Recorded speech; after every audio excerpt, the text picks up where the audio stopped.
Выясняется, пишут только потому, что ей не понравилась Замира. Понимаете? Только потому, что не понравилась Замира.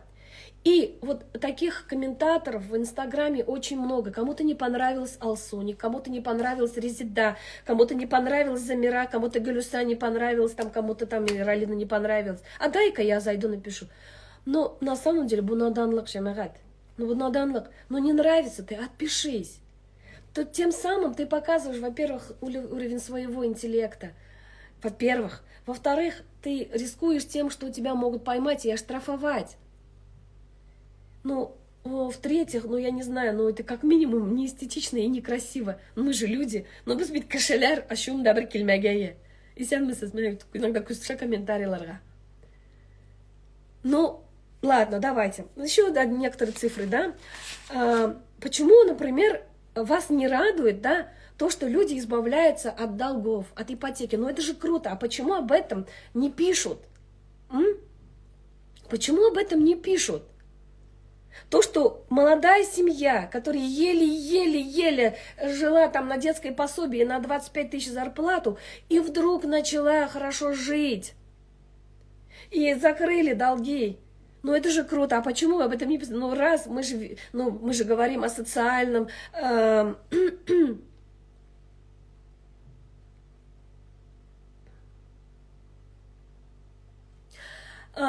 Прочитала один комментарий. Я отвечу. То есть социальную какую-то, мы же политику ведем, да, демографическую, то, что дети рождаются. Ну раз мы это видим, ну этому же надо радоваться. Вы понимаете, вот сейчас одна такая статистика. В компании, наша компания International, работает программа, называется «Мечта на миллион». Она начала работать в 2021 году. И вот за 2021 год стали, ну уже, как бы, уже включая этот год, стали участниками, нет, за прошлый год, получается, стали участниками 351 человек. 351 человек стали участниками программы «Мечта на миллион». Из них 18 уже получили миллион рублей. И вы знаете, из этих 18, не побоюсь сказать, и с большой гордостью скажу, 9 из них из Татарстана и Башкортостана. Ну это же круто! Это же круто! Вы понимаете? Из 18 на всю компанию 9 получили миллион. Менеджеры компании International, которые живут в Казани, в Башкортостане, в районах Татарстана, в Уфе. Ну, разве это плохо? Этому же надо радоваться. И я понимаю, если это было для определенных ограниченных людей, да, ограниченных количеств. Это не был узкий круг ограниченных людей, для определенного круга набылся. Да он же доступен для всех, понимаете? Он доступен для всех. Вот любой из вас, вот здесь в эфире там плюс-минус 1000 человек, да, любой из вас может прийти, познакомиться с продуктом. Ну, я не знаю, мы вот готовы с вами работать. Это ваше желание только. Вместо того, чтобы искать из этого что-то плохое. Ну, пожалуйста, приходите, вы тоже можете стать миллионером. А почему об этом не писать? Люди становятся миллионерами, понимаете? Ну, это же круто. Ну, я не знаю... Ну, об этом надо кричать. То, что безнің татар қызлары, миллионер булалар, молодцы, деться орында. Нет, отключать комментарии не будут, пусть читают. Мы же видим, кто на что гораст, как говорится, да. Вот. 110 менеджеров по всей компании вошли во второй этап. Они уже получают 2 миллион. Ну, это же круто. Вы понимаете? Я хочу сказать, что выдано 18 миллионов рублей. Еще предстоит получить сколько? В общем сложности на сегодняшний день компания будет выплачивать на 351 человек по 1 000 000 рублей. Понимаете? Ну это же круто. Зачем об этом не писать? Об этом надо писать. Но почему-то мы об этом не пишем. Почему? А я знаю почему. Потому что нам это не нравится. Ой, вот здесь нам прямо это вот так неспокойно. Нам это не нравится, когда кто-то рядом это делает, а я нет. Ну делай ты тоже. Есть такая татарская поговорка «брат братның күту күткәнен нарат». Настолько мен хәзер убеждаюсь Бойберга, потому что я сама не такой человек, валлахи дип әйтәм. Мен бик шатланам, когда кто-то добивается успеха. Прямо вот когда вижу, я говорю, вот молодец. И үзім айтам, Замира, а ты что сидишь? Ну-ка, давай, үзіме шулай деп айтам. На самом деле, а сен еще трасса. И на самом деле мое подписание так и как бы начало работы так и было. В свое время, когда только начинала, у нас было обучение от наших наставников Алексея и Виктории Чурсиных. В Турции было обучение, а мой прямой наставник Резида Шарипова прямо меня силком заставила поехать на это обучение. А я так не хотела. Я там увидела девушку молодую, и она рассказывает, вот ей 23 или 25, или не помню, лет, что она получила Мерседес от компании, да. И я такая смотрю, говорю, Замира, а ты что сидишь-то? Девушке, говорю, 23 года, а ты что, тебе 37, а ты сидишь? Раз, продукт хороший, к этому времени я уже с продуктом познакомилась и уже знала продукт от и до. Я говорю, маркетинг-план работает. На тот момент было выдано около 700 штук автомобилей Mercedes-Benz. У компании на тот момент был 18 лет опыта работы. Я говорю, а ты что сидишь-то? Еще какие тебе нужны доказательства? Иди, бери и делай. А ты чего? Ты сидишь, ждешь и ищешь какие-то, я не знаю, причины не работать.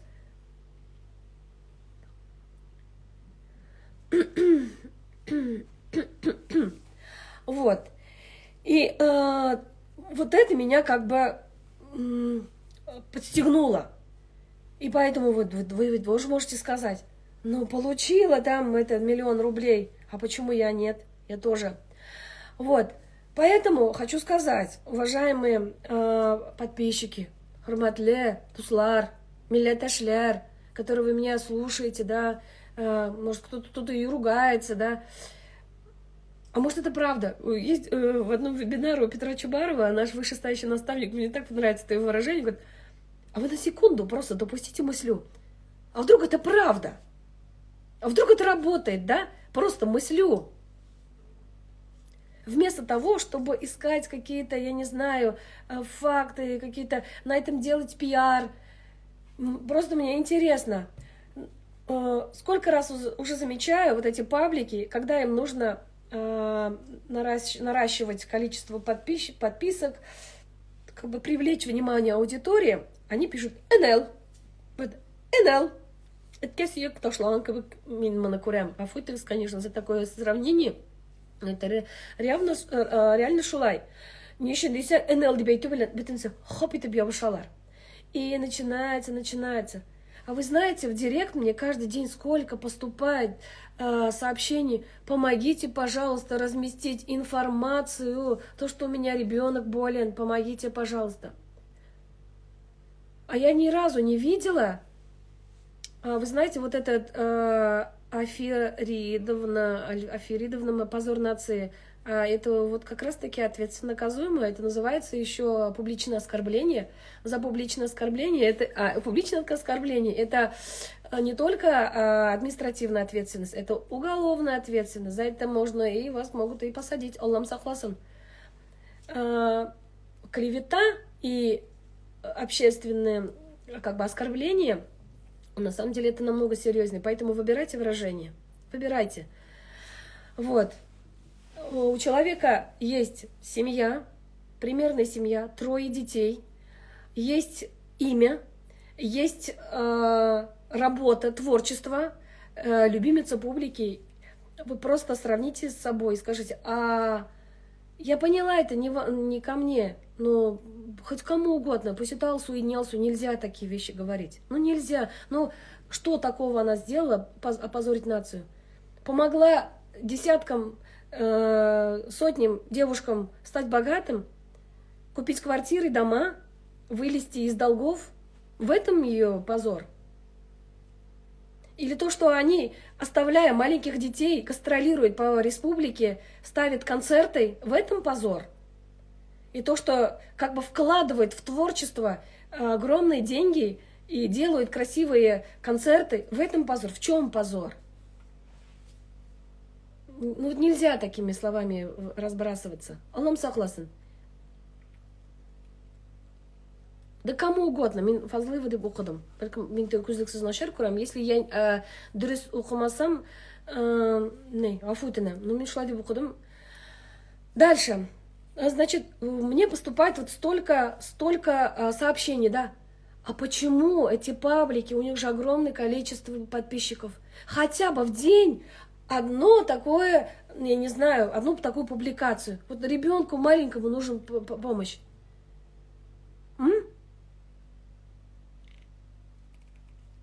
Почему об этом не говорят? Почему это не публикуется? Ну, мне кажется, это было бы намного как бы полезнее, чем как бы вот таким, ну, непрофессиональным путем наращивать подписчиков. Как бы у каждой редакции, конечно, свой стиль работы, да, как бы свой этот стиль. Но я понимаю, когда это желтая пресса. Вот желтая пресса, это все допустимо. Некоторые есть публикации, да, которые признают, что это желтая пресса. Но если ты работаешь на республиканском уровне, надо держать марку, надо держать профессионализм. Салям, брат. И следующий момент, когда я работала журналистом, одним из моих наставников в журналистике была Милюша Лебёвна Айтуганова. Она меня многому научила, вы все знаете ее, да. На тот момент она была заместителем генерального директора. Я помню, она мне говорит, Замира, говорит, в журналистике всегда надо соблюдать 5С. Мои менеджеры знают, когда я веду инсташколу, я всегда говорю про этот 5С. То есть всегда должно быть 5С. 5С. Первый С – это семья. Наши читатели, они, как бы, зрители любят семью. То есть про семьи, даже вот недавно у Лили Мулагалевой был как бы проект, да, очень было популярный, столько было отзывов-то. Людям нравятся красивые семьи. Пишите про красивые семьи. Хорошо. Второе – спорт. Спорт всегда был популярным. Если ты кто-то даже не занимается, но есть болельщики, есть люди, которые обожают тот или иной вид спорта. Второе. Третье – это сканворды. Всегда, если обращаете внимание, да, в газетах сейчас маленьких лет, я помню, были сканворды. Эти сканворды всегда популярны. Сканворды. То есть это 5С по версии New York Times. Тогда, я помню, Милюша Лебёвна мне говорила. Следующий С – это скандалы. Вот наши, как бы, не то чтобы наши, вообще общественность любит скандалы, да, и вот это как раз-таки один из С, который постоянно упирается. Почему, если это скандал, постоянно НЛ, я только вот этого не могу понять.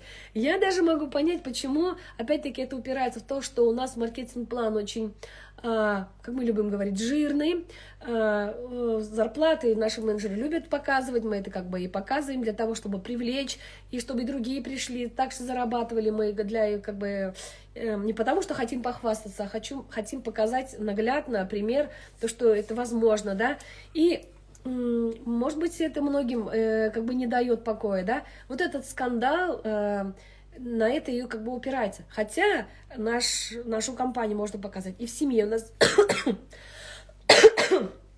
очень много, простите, семейных контрактов. Сейчас, секунду. Очень много семейных контрактов. Спорт, пожалуйста, нашим продуктом можно связать спорт. Рахатлендов можно связать. Вот. И дальше, простите, следующий 5С, ну, мне как-то неудобно говорить, но это 5С, это секс, тема секса, тоже очень интересно для общественности. Вот. И любую тему, когда ты раскрываешь, надо всегда быть объективным.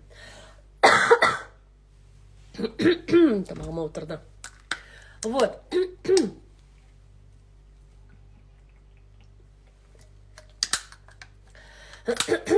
Вот. Дальше. Дальше. На что хотела бы я еще обратить ваше внимание.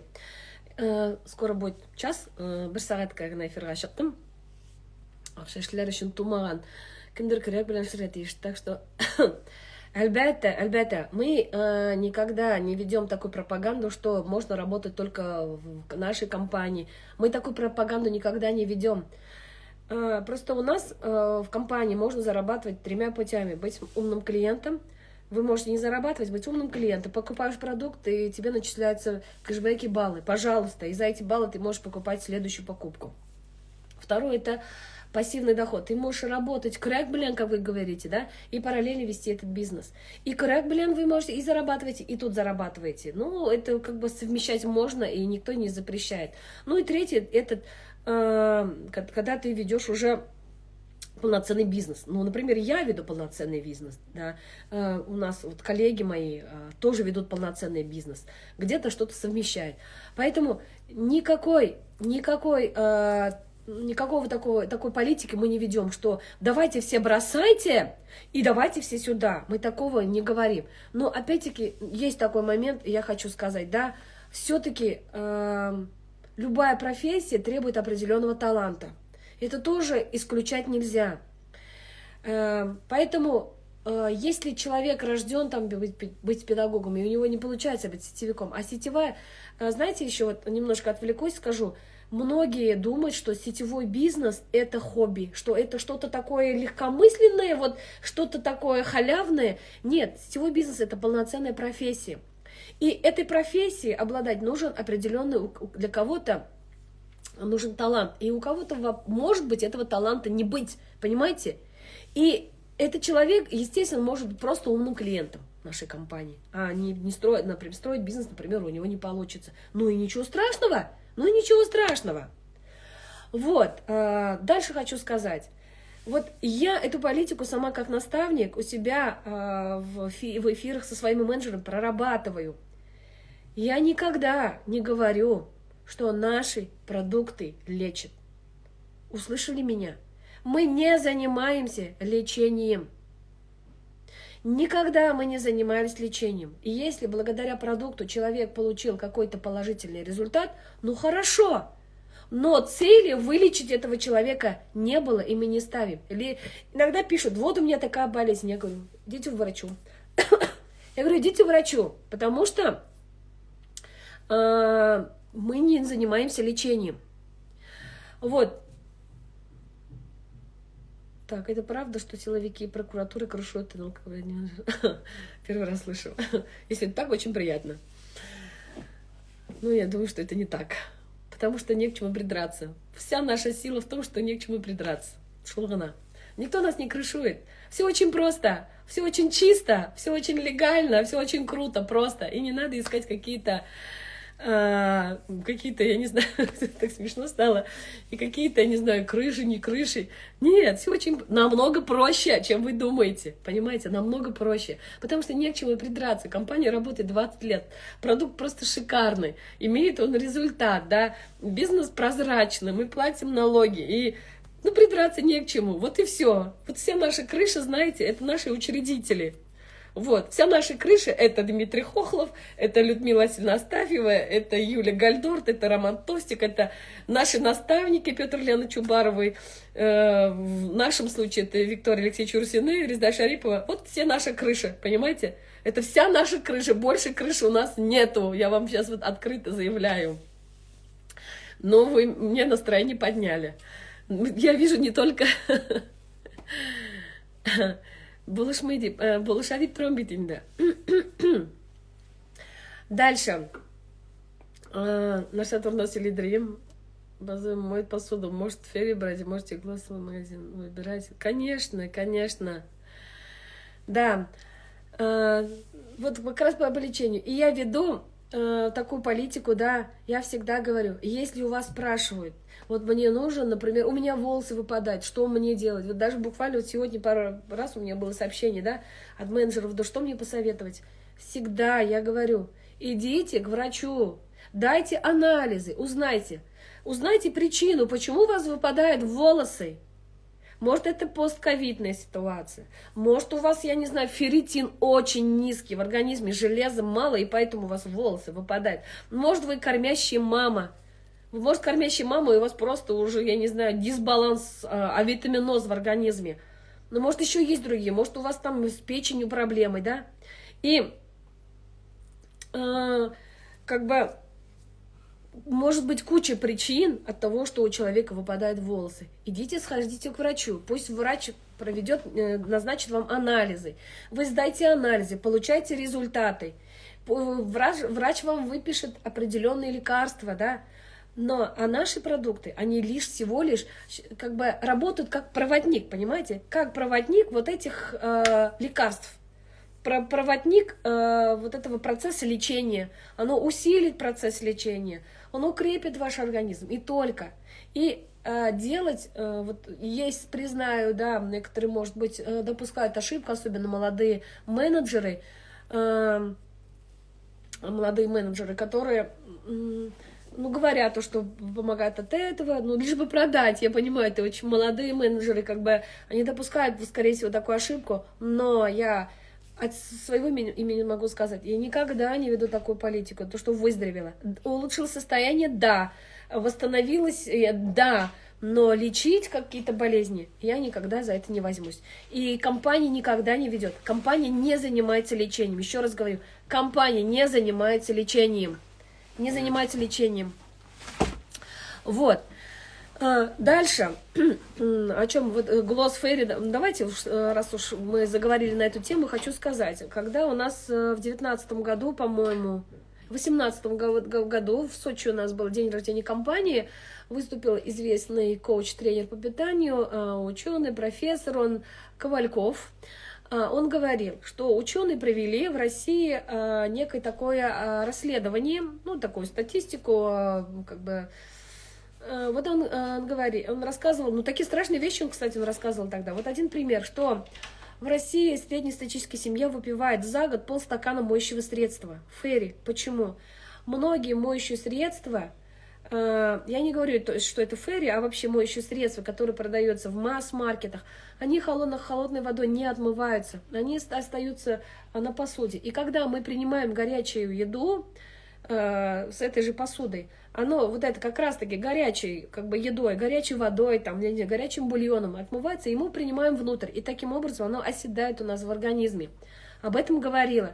И в отличие от этих, от таких продуктов, наш, например, Gloss, может быть, когда вот так моешь, его не видно, но он для организма, он абсолютно безвредный продукт. Вот мы о чем говорим. Когда мне говорят, вы что, врач, что ли, или там, вы что, как бы даже вот на примере, вот на Тасмии, да, хочу сказать, даже элементарно, когда ты берешь любое лекарство, ты читаешь противопоказания, ты говоришь, врач у тебя спрашивает, что у тебя, какие у тебя там моменты, да, ты знаешь свой организм. И обязательно нужно знать свой организм. Почему, например, я начала изучать микробиому, да? Для чего? Потому что для меня важно, что у меня там внутри, для меня важно, что творится с моими детьми. Но это же элементарно, для этого не нужно заканчивать универ. Это знать как бы не помешает ни одной женщине, потому что вы мать семейства. Вот. Что дальше еще хочу сказать? Вот, например, такое может случиться с любым человеком. Вот у меня знакомая рассказывала, да, то, что ребенок, я не знаю, до 10, 15, там, не знаю, до 10 лет точно пил нурофен. Нормально пил нурофен, нормально было. Но в один прекрасный день от нурофена у него был отек квинки. Никто не ожидал, понимаете? Никто не ожидал, но такое возможно. Например, далеко идти не надо. Например, моя мама, Энни, да, вот ей мед противопоказан. Мед. Агар бол ошейки от меда, у него сразу начинается отек. Аллергия начинается, мед, понимаете? Кому-то вот молоко противопоказано. Вот. И такое возможно, Поэтому там так и написано, в каждой упаковке написано противопоказание, что вы изучаете продукт, вы просто изучайте. И, естественно, еще раз говорю, у вас первый поход, если у вас какие-то заболевания, должен быть к врачу, понимаете? Не к менеджеру NL International, а к врачу. А чтобы усилить лечение врача, то, пожалуйста, обращайтесь. Где-то омегу, там, например, где-то железо подтянуть, где-то там, ферритин, железо подтянуть, где-то гемоглобин поднять, то, пожалуйста. Это да, пожалуйста. Но лечить полезнее нет. Вот, у нас уже скоро эфир заканчивается, да, с вами интересно. Давайте я сейчас на некоторые вопросы остановлюсь. Я вот вижу тут одни ругачки, да, кукуруз на недерсис. Да, очень интересно, кукуруз, расскажу. Есть такой продукт, называется мальтодекстрин, да, мальтодекстрин это крахмал, который добывают, ну, от кукурузы. И кукуруза, и я помню из одного из коллег там, да, то, что это комбикорма, и, ну, понимаете, рассказать можно что угодно, подать можно в любом соку, презентовать, и вот так представить можно по-разному. Ну, давайте возьмем, например, сахар. Шугендер, свекла, сахарная свекла. Из сахарной свеклы достали сахар, вот этот, как называется, отход, вот этот отход, да? Вы куда? Его же не выкидывают. Но это же продукт, его, естественно, не выкидывать. Его куда? Естественно, на дальнейшую обработку для животных, я не знаю, да. Но от того же вы же не перестаете употреблять сахар.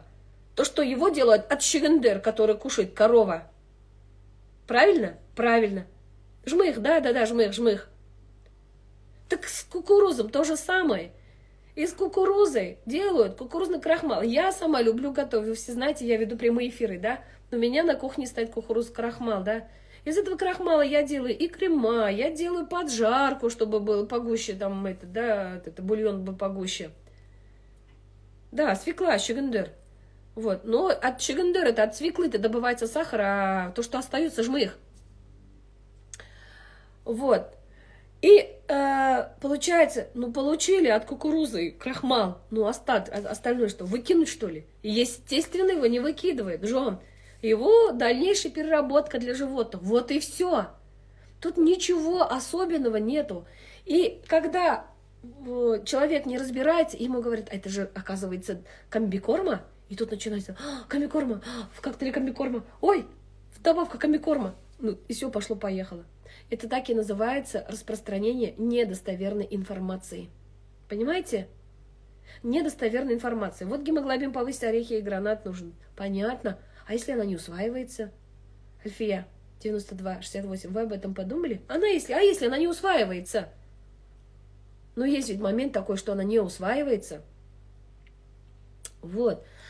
Просто я сама по себе могу сказать, то, что после приема детокса, когда я принимала детокс, у меня произошло, естественно, очищение кишечника. Потому что кишечник, это стенки кишечника, они имеют свойство всасывания. И вот как раз-таки и от ореха, и от огурца, и от гречки полезные свойства, они будут усваиваться, если вот это стенки кишечника будут чистые. Вот что я хотела сказать. Так. Гранат. У кого по-разному, по-разному. Что еще? Давайте задавайте вопросы, да, я вот отвечу на ваши вопросы. Про комбикорму я ответила. Мальтодекстрин. И знаете, про компанию, то, что мы поехали в компанию, и то, что увидели там продукты. Ну, мальтодекстрин мы увидели, мы вам показали. И вообще, как все это происходит там, в двух словах хочу сказать. То, что любой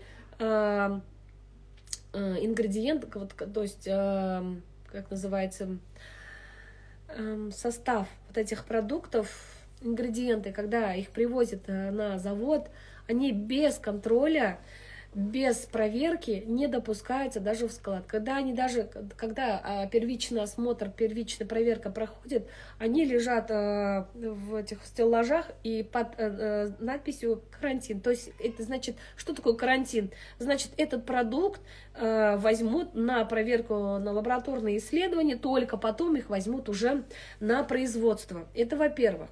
Во-вторых, я там увидела и мальтодекстрин увидела, да, и вот эти все кокосовые стружки увидела, и все-таки вот эти шоколады все бельгийские увидела. Еще очень много-много продуктов, да, которые доставляются из Европы, под тщательным контролем. И знаете, все эти продукты используются в пищевой промышленности, в тортах, в печенюшках, которые мы очень сильно любим, в колбасах, в сосисках всяких разных, в напитках.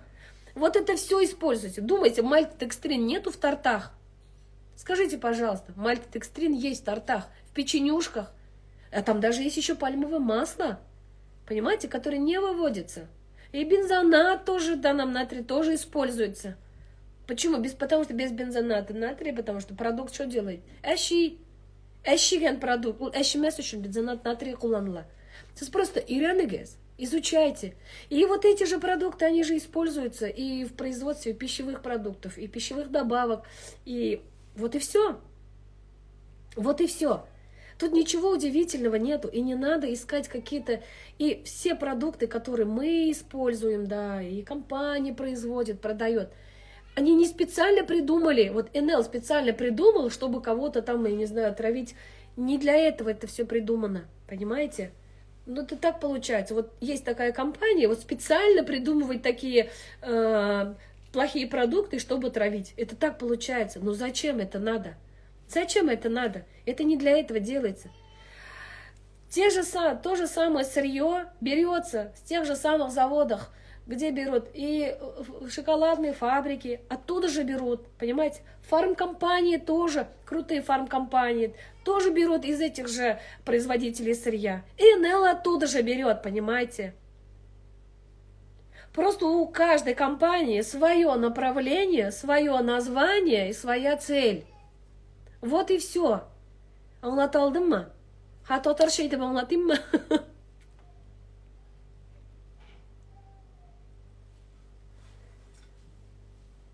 Акча эшләре өчен генә инде. Бу дөньяда бөтен әйбердә акча эшләре өчен генә инде. Сез эшкә бушка йөрисезме? Әйтегез әле миңа. Это другая тема, это просто бесполезная тема. Я не буду говорить на эту тему, да? Это уже начинается, я не люблю такие дела. Потому что я никогда не докажу, а вы никогда не примете правду. Вот и все. Шоңа күрә менә бу Расим Сафиндека я отскриню, потому что вот кеше алдалап дигән әйберне, а я могу вас предъявить. Почему? Потому что сейчас вы должны предоставить мне информацию. Когда я вас обманула или кто-то либо вас обманул, каким образом вас обманули, чем вас обманули, что с вами произошло такого, чтобы как бы вы обманулись. Я отскринила, Расим, и ваш вот этот вот скрин я обязательно передам нужным людям, и мы с вами разберемся. Раз вы сейчас на 1005 человек объявили, что вас мы обманываем,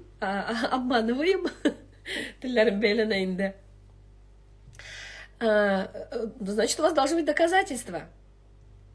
Понимаете? Вот правильно. Пить водку, курить сигареты, да, это нормально. Почему-то это никто не обсуждает, самое интересное, да? Почему-то никто не обсуждает, это как бы нормально, да? Но кушать полезный продукт, да, витамины, ох, это плохо. Вы просто, когда вы пишете такие вещи и как бы пишете такие комментарии, вот на секунду остановитесь и задайте себе вопрос, например, я Расимя там, да, или Расимя. Почему я это пишу? Вот почему я сейчас пишу алдылар деп? Вот почему? Что меня заставляет это писать? Вот, а почему? Меня ничего не замсагаль Минам ашум киля. Так, еще что? Еще мне даже интересно. Ну для чего вы это пишете? Вы меня не задели абсолютно, да? Мне просто интересно, вот когда люди пишут такие вещи, что ими движет? Вот что движет? Хаман каши интектрип эйда каман. Эй, интегасыз индейма. Сізні біз нешік интектрабысылсыз, а? Вот как сіз нешік интегасыз, мне очень интересно. А? Вот сіз нешік интегасыз, мне интересно. Ана салан азели. Сіз нешік міне ол интегасыз мәтігі. Уф, тағы чақыралар менен олға. Уф, не шлейм енді, барғамы бармасқам, сіз шулай интегасыз мі? Сізге бек ауырмы ешау шуннан соң. Понимаю, вы даже вот сами анализируете то, что вы пишете.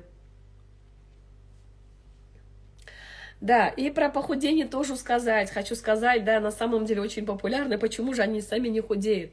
Еще раз, вот 1064 человека, 63 человека сейчас меня слушают, и передайте, пожалуйста, всем остальным. Опять-таки, наши продукты, это не панацея для похудения. Вот ты выпила и стала худой. Нет, нету такого. Нету такого и не будет. Если вы правильно не будете питаться, такого не будет. Тогда возникает вопрос, вы скажете, ну, если при помощи правильного похудения, питания я похудею, нахрена тогда мне нужен НЛ, вы тогда скажете, да? Отвечаю. Когда человек правильно питается, ну как правильно, начинает как бы ограничивать как бы себя в питании, скажем так, рацион составляет продукты с низким гликемическим индексом, очень мало жиров, очень мало углеводов, может много белков, да, и тогда что происходит? В организме начинает уходить жир, жир начинает уходить. Но поймите, жир же самостоятельно не уходит, уходит вместе с жиром и полезные витамины. Железо уходит, йод, калий, кальций, магний уходит. И тем самым, что происходит в организме? Могут начнуться страшные разрушительные моменты, там, например, да, могут появляться там лицо желтеет, там портится. И чтобы вот этого не произошло, мы предлагаем вам просто полезный продукт. Вот и все. Жамагат, остается минута 47. Если я сейчас не прерву эфир, у меня все полетит. Поэтому всем спасибо за внимание. Я вам желаю хорошего вечера. Просто следите как бы за тем, что вы пишете. Это может очень неприятно кончиться. А я хочу, чтобы у вас всегда было все хорошо. У нас открылся супермаркет в Корстоне. Круто, классно. Вы приходите, берете продукт, читаете, покупаете. Мы вас всех ждем. Всем хорошего вечера. Пока-пока. Все, я побежала. А то сейчас у меня все вылетит. Я сохранить не успею. Пока-пока.